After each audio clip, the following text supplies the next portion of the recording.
Why do social democrats think the revolution can wait? Social democrats often tell you that they hate capitalism and it should be abolished. Someday. They want slow and gradual reforms. However, their patience is not a strategy. It is a well-documented phenomenon that hurts communist movements around the world. In 1899, a German social democrat named Edward Bernstein published a book arguing that Marx was wrong. Capitalism was not collapsing, it was stabilizing, and the middle class was not shrinking.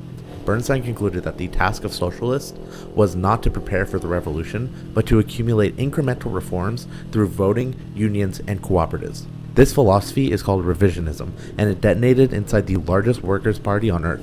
Rosa Luxemburg answered him in Reform or Revolution. She argues, reforms are not a slow staircase up to socialism. They are a mechanism by which capitalism domesticates its own opposition. You do not quietly accumulate concessions until the state becomes yours. Lenin was watching this fight when he wrote What is to be Done in 1902. His target was economism, the Russian version of Bernstein's argument. Lenin wrote, the working class develops only trade union consciousness, which is to say, bourgeois consciousness.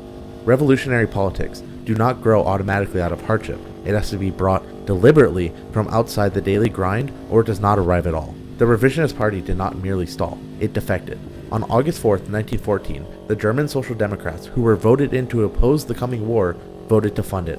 The movement that was everything marched its own workers into the trenches to kill the workers of France. The Second International died in a single afternoon. The survivors, like Luxemburg, took the word communist to cut themselves loose from the Social Democrats who had traded the revolution for a seat at the table, and then handed that table to the generals. Months later, Luxemburg was dead, murdered by a government her former comrades were now propping up.